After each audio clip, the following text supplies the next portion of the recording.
binomial just means two terms. So you've worked with binomials for a long time now, okay? But now we're going to throw in radicals with these terms.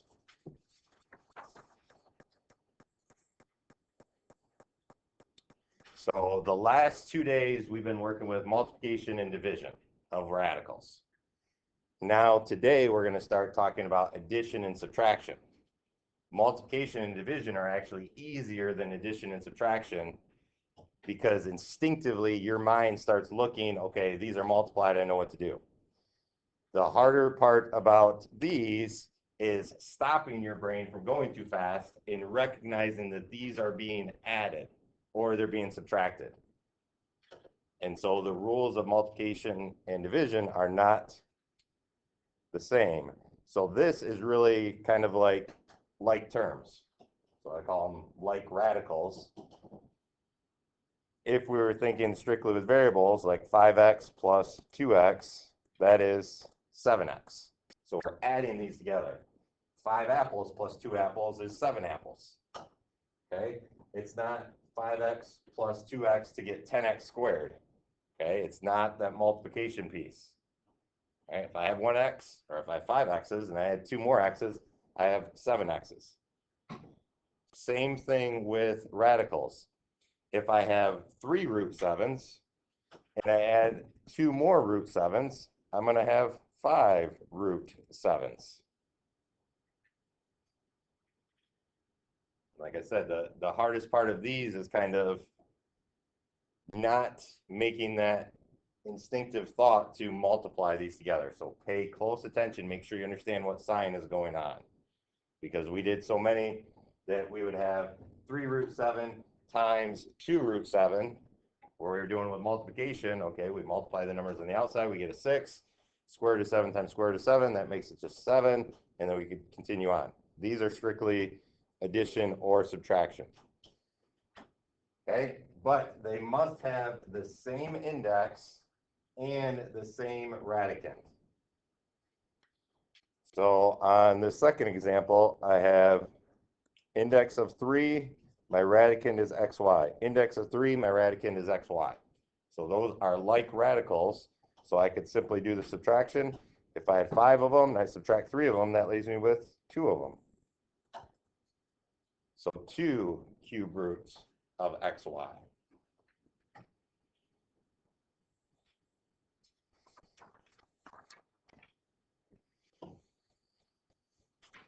Okay. Adding and subtracting more. So the first one says 7 times the 4th root of 5, and then 2 minus 2 times the cube root of 5. Then what's the problem with this? Correct. These right here are not equal to each other, so this is not possible. We cannot simplify any further. I mean, we could work with that, but that's the exact right there. That's as far as we could go. We cannot simplify anymore. The radicand, the 5 under the radical, that's still good. All right, looking at problem 2, I can see my index is the same. 2xy, 2xy. Well, 5 minus 4 is 1. So this is just the cube root of 2xy.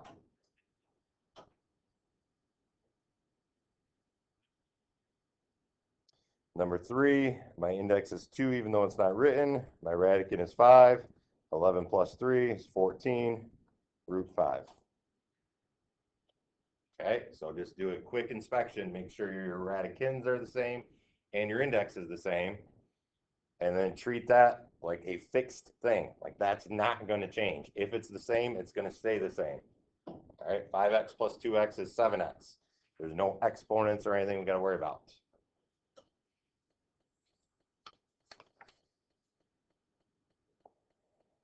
Okay, let's turn it up a notch. Stay on here, simplify first problem. So initially looking at this, 6 times square root of 18 plus 4 times square root of 8 minus 2 times square root of 72. Our index is the same, but our radicand is not. But can we do a little simplifying to make these be the same? All right, so this first one, instead of saying square root of 18, I can say square root of 9 times 2. So this becomes 6 square root of 9 is 3, so 6 times 3 times the square root of 2, so this is 18 square root of 2.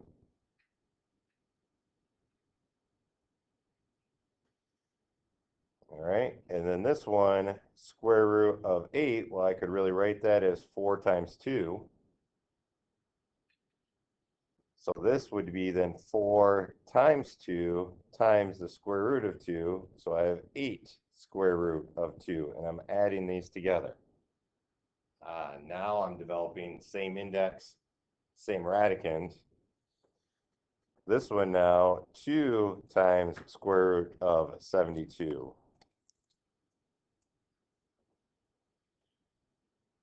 What is the largest perfect square factor of 72? 36. So 36 times 2. And again, if you don't know this in your head, that's fine, okay? All you have to test are perfect square factors. So 1 squared is 1, 2 squared is 4. All right, the 72 divided by 4. And keep going, okay, until you find that largest perfect square factor. So this is really 2 times 6 square root of 2. So, and again, we're subtracting. So 12 square root of 2. Now I know this square root of 2 is my fixed. That's not going to change. So all I have to do is 18 plus 8, 26, minus 12 to get 14.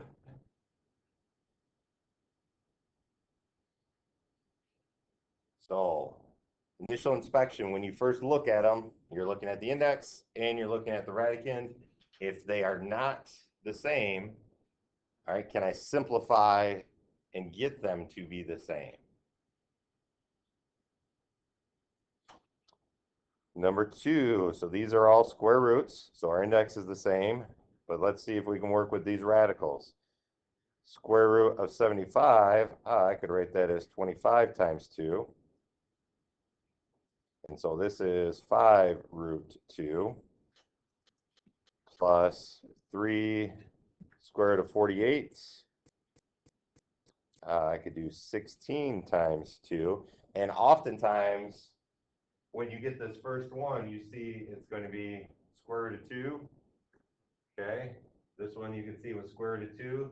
So it's probably going to be all of them square root of 2. So that first one that you find starts to give you a hint, an indication of probably what it's going to be. Joel. Oh, 3, thank you. Yeah, that didn't work. So what I just said there, disregard what I just said. Thank you. All right, so then this is, I'd bring out the 16, which is 4. So this is 12 square root of 3. Now I see where this problem's going. And then minus 27 would be 9 times 3. Square root of 9 is 3, so this would be a minus 15 root 3. And then this one should be 3 as well. Don't worry yet, you didn't catch my first mistake.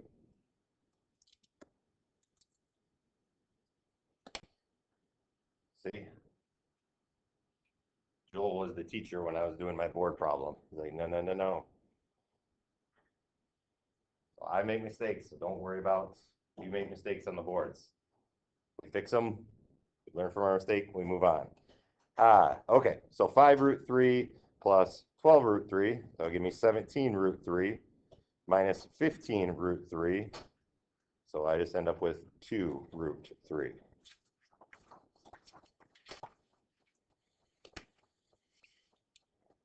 Okay, so adding and subtracting, the hardest part is kind of slowing your brain down and think, okay, all I'm doing is adding and subtracting. I find that fixed radical and then I don't touch it.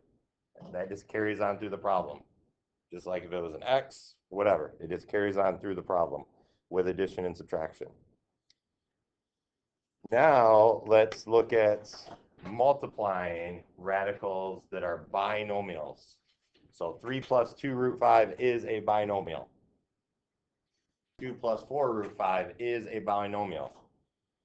And now we're back into the multiplication game, but we're going to mix multiplication and addition in the same problem. Okay, so FOIL, 3 times 2 would get me 6. 3 times 4 root 5 is going to give me a positive 12 root 5.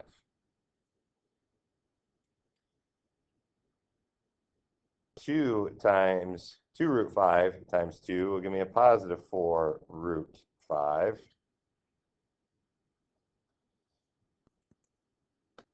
And then this last term,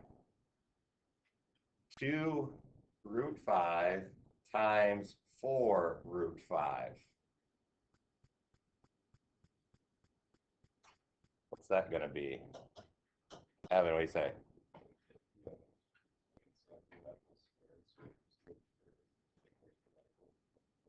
Yep. So what do we get? Times, well, 8 times what? There you go. Okay. So what we have here is 2 root 5 times 4 root 5. And so this would give us 8 square root of 5 squared, essentially.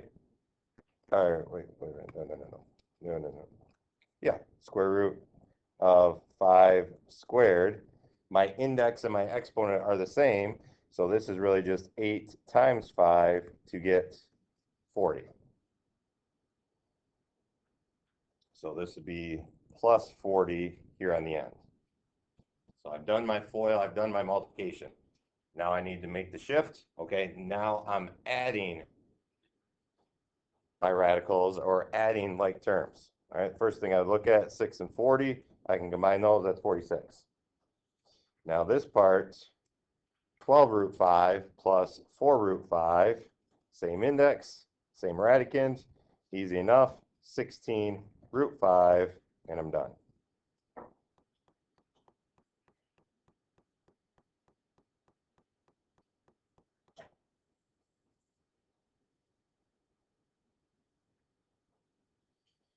Number 2, is this the same as saying square root of 2 squared minus square root of 3 squared? Is that the same thing? Taking that binomial squared, is it the same thing as writing it like that?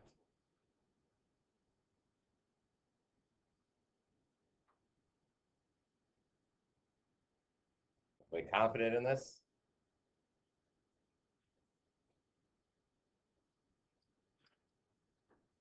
Nobody wants to say anything? Riley, what do you think? Go out on a limb. 50-50 shot. Yes or no? No. Okay? No. Don't make this mistake. Okay? If we have like square root of 2, if it was multiplication, so square root of 2 times square root of 3 squared, multiplication lets us do this. If we had just like AB squared, that is A squared, B squared. Okay? But A plus B squared, that's FOIL. So A plus B times A plus B. All right? And the reason I'm not singling out Riley on this, I'm not picking on anybody, this is an easy mistake to make. Okay? That's when I had a professor in college that would still get on students in college for making this mistake. Because it's such an easy mistake to make, because we start to get in the habit, oh, those exponents just apply. They do not. So this is not true. What this actually is square root of 2 minus square root of 3 times square root of 2 minus square root of 3. That's what squaring something is. It's just doubling it. Writing it out twice. X squared is x times x. Now we can do our FOIL. So square root of 2 times square root of 2 is just a positive 2. Square root of 2 times square root of 3 is going to get us, and it's a negative square root of 3, so it's negative square root of 6. Right here we have another negative square root of 6. And then last, negative square root of 3 times the negative square root of 3. Negative times the negative is positive. Square root of 3 times square root of 3 is just 3. So we have 5 when we combine the 2 and the 3. Negative root 6, subtract a negative root 6, and you can think of this as negative 1 root 6, becomes negative 2 root 6.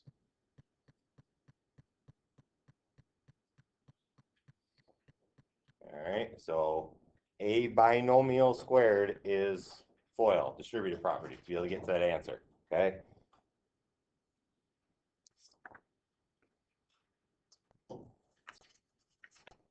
All right, last little bits. Radical conjugates. So first term, we started working with conjugates. And conjugates aren't that bad, okay? If we saw with imaginary numbers, 3 plus 5i, the conjugate is simply 3 minus 5i. We talked about that with zeros, with roots. If you told me that 3 plus 5i was a 0, the polynomial, I could say, okay, 3 minus 5i would be. But we also talked about if it was, say, 2 plus or negative 2 plus 6i, we could automatically infer that it's going to be negative 2 minus 6i. Okay, you don't have to write it down twice.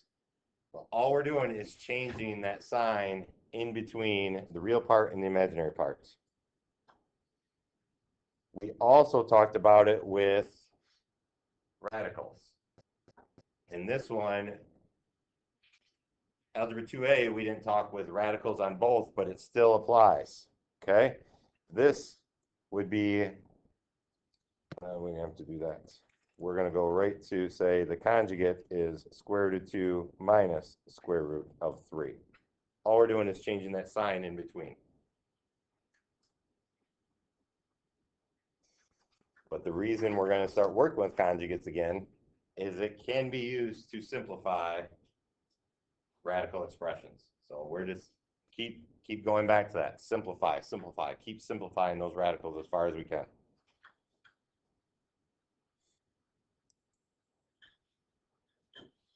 Okay.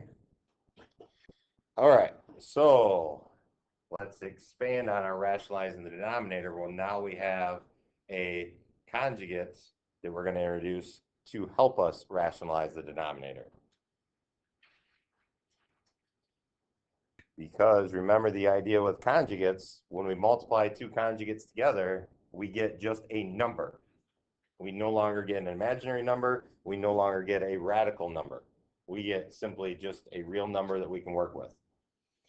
So we want to do 1 plus square root of 15 all over 1 plus square root of 15.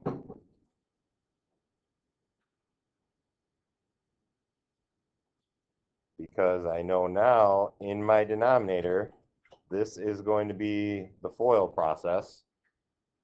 So this is 1 minus square root of 15, 1 plus square root of 15. So I'm going to FOIL this out. So 1 times 1 is 1, plus square root of 15, minus square root of 15, and that's the key right there. And then just a minus 15. Right there, being able to cross those two out. In truth, I would let you say cancel on this because they do in fact cancel. They go to 0. A positive and a negative does cancel. I get picky on saying cancel when we're talking about a useful form of 1. So now my denominator is just 1 minus 15, which is a negative 14. We no longer have a radical in the denominator. That's why we're doing this. But on top, this is really 6 times 1 plus square root of 15. All right, so don't take this as just 6 times 1 or anything. It's 6 times this binomial. So I could rewrite it as 6 plus 6 square root of 15 if I distribute the 6 into both terms. So I have 6 plus 6 square roots of 15.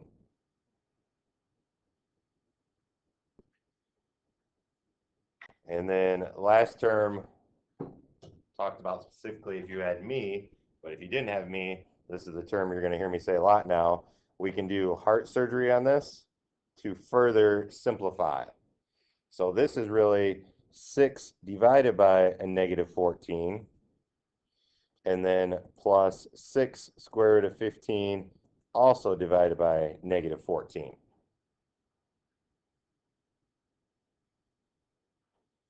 And I could simplify this, 6 divided by negative 14. I don't care where you put the negative out. You can bring it all the way out if you want. This would be, this would be 3/7. And then this is plus a negative. So this is subtract 3/7 root 15.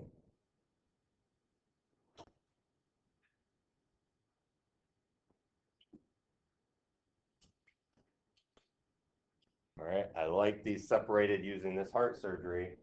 And this is a terrible sketch of a heart, but that's why it's called heart surgery, or that's what Mrs. Kendrow, who this used to be her classroom, she coined this years ago, teaching algebra. She's like, all right, heart surgery, well, let's simplify from here. All right, and then that would be your final answer, negative 3/7 minus 3/7 root 15. All right, this is exact. There's nothing we can do about this. This is kind of this is the real part, and then there's the radical part. So this one, we would have 4 minus root 3 all over 4 minus root 3. And this is the last problem we're going to work on today. So now I have binomials on top of each and on bottom. So I got a lot of foiling I need to do. But that's all right. We can do this. So 4 times 4 is 8. And then we have 2 times a negative root 3. So this is negative 2 square root of 3. And then we have 4 times a negative square root of 3. So this would be negative 4 square root of 3. Negative square root of 3 times a negative square root of 3 would give me a positive 3. We can't cross anything out on this numerator. We don't have any opposites that can cancel or anything. But that's not the purpose. We want the bottom to have those opposites, which multiplying by that conjugate will happen. So this is 16, and then 4 times a negative, so this would be minus 4 root 3 plus 4 root 3. That's where our cancel comes in. That's why we do this. And then a negative 3 on the bottom.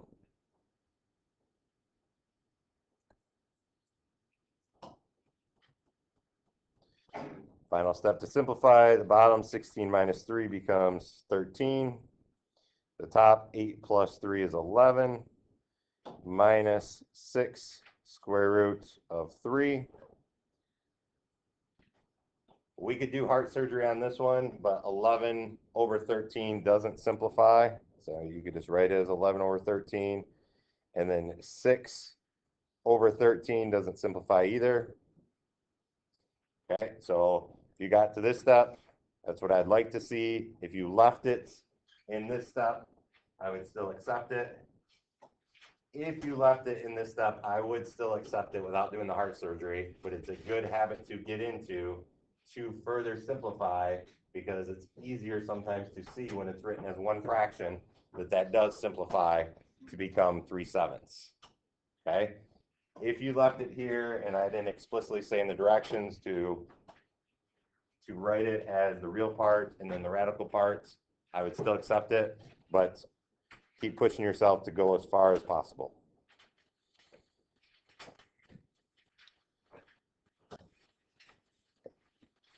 Okay, all right, so problems 11 through 35, just the odds. And some of them will go quick, some